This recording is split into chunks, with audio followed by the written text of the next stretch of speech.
Do lobsters really mate for life? It's a pop culture trope that mated lobsters stay together until they die, but is it true? Nope.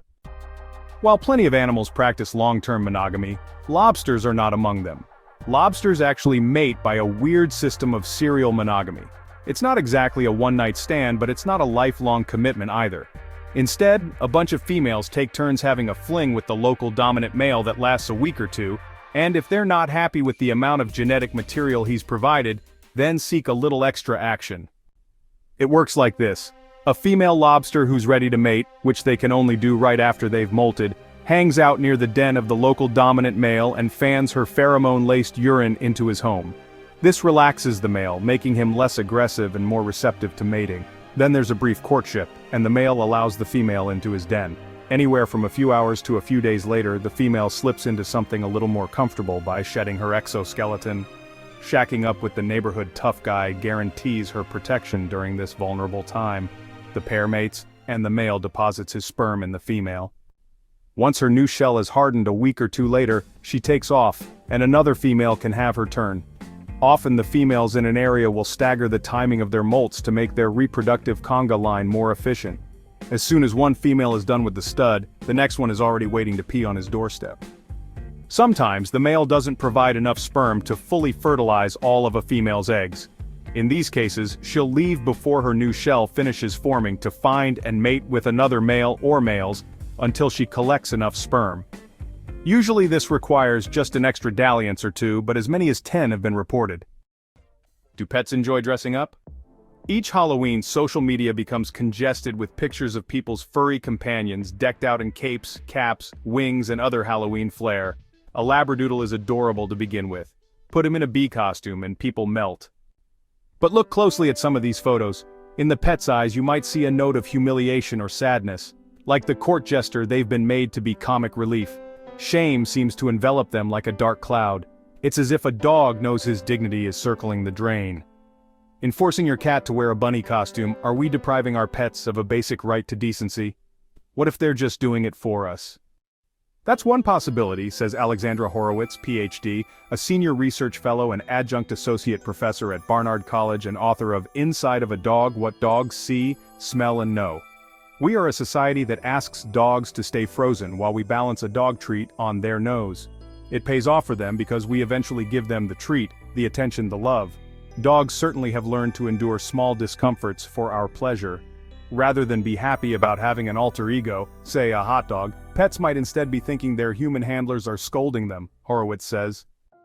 That's because domesticated dogs have wolf-like ancestors. Their cousins, wolves, are prone to covering a subservient wolf's body with their own as a form of reprimand. In covering a dog's body with a costume, a dog might have a genetic disposition to feel like they're being corrected. That's why some might simply freeze in place or otherwise act sullen.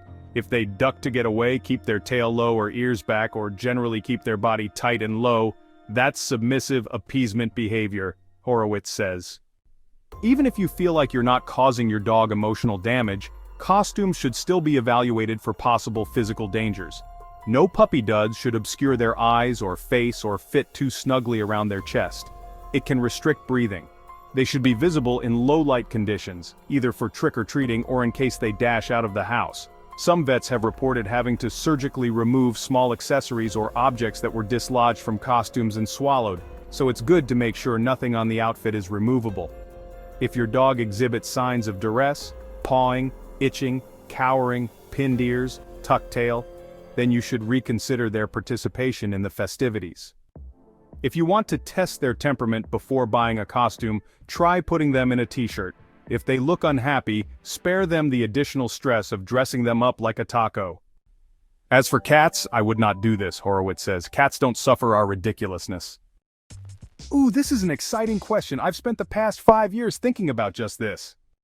Look at these infrared images from a crowd-funded project we did in the summer of 2017. The bird on the left is generating heat, keeping itself warm, while the one on the right is in torpor.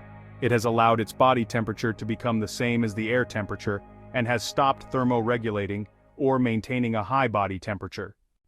Hummingbirds find a nice and sheltered place at night, and they latch onto a branch with their tiny feet, and then they go to sleep. Some of them use a strategy called torpor, where they can lower the amount of energy they use by about 85%. They do this by basically shutting down a bunch of their bodily functions. They allow their body to get cold as the night gets colder. You and I spend a lot of energy keeping our bodies warm so everything functions normally.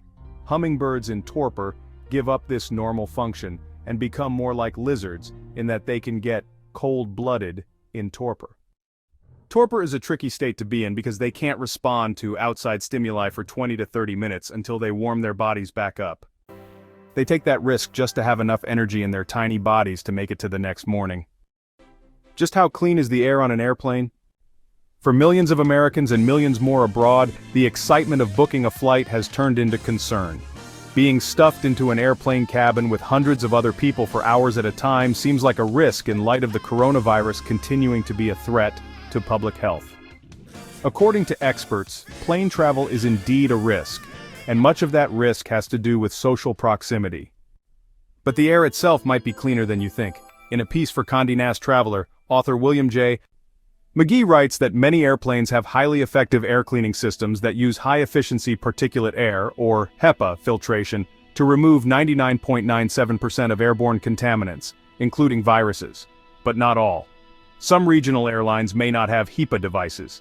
The clean air is pumped in through the ceiling and leaves below the window seats. The air is roughly 60% fresh and 40% filtered and recirculated constantly. Would this impact how coronavirus or other germs may spread? Theoretically, yes. But the Centers for Disease Control and Prevention, or CDC, and other health organizations caution that no air filtration system can make up for being seated within a few feet of an infected person. It's entirely possible that their germs will make their way to you before the circulating air removes them. And filtration isn't a factor when travelers are standing near each other in line to board the aircraft. Viruses aren't the only air quality concern on board a plane. Fumes from engine oil, hydraulic fluid, exhaust, and other sources can travel into the cabin. Pesticide applications may also leave a lingering odor. The bottom line, if you have to be stuck in an enclosed space with several strangers, an airplane cabin might be the safest way to go about it. But variables like infected passengers, mask habits, and proximity make it impossible for anyone to offer assurances about safety. If you have a desire or need to fly, wearing a mask and keeping as much distance as possible between yourself and other passengers is the best way to approach it. Visitors to the Foping National Nature Reserve Animal Sanctuary in the Chinese province of Shanxi know there's a star attraction waiting. Qizai, the 8-year-old panda who presents with brown and white fur, a sharp contrast from the typical black and white color scheme seen in conventional giant pandas. Qizai is the only known panda in captivity to display this anomaly. What caused it? There's not much of a parental history to draw from. Qizai was abandoned by his mother when he was just 2 months old, although eyewitnesses report that she was black and white. The best guesses are that his fur is the result of a genetic mutation due to inbreeding or possibly environmental factors. Pandas in the Qinling mountain range region where Qizai was found often display a tuft of brown fur on their chests. That could mean the animals are reacting to an environmental prompt that can affect their pigmentation. A panda named Dan Dan was the first panda with brown fur seen in the wild. When she was discovered in 1985, she mated with a regular panda and had a black and white male. Qizai's keepers at Foping are hoping to mate Qizai at some point to see if any potential gene will be passed on to his offspring. Until then, he's apparently quite content eating bamboo and enjoying the spoils of having a full-time handler, the origin of his unique appearance remaining a mystery.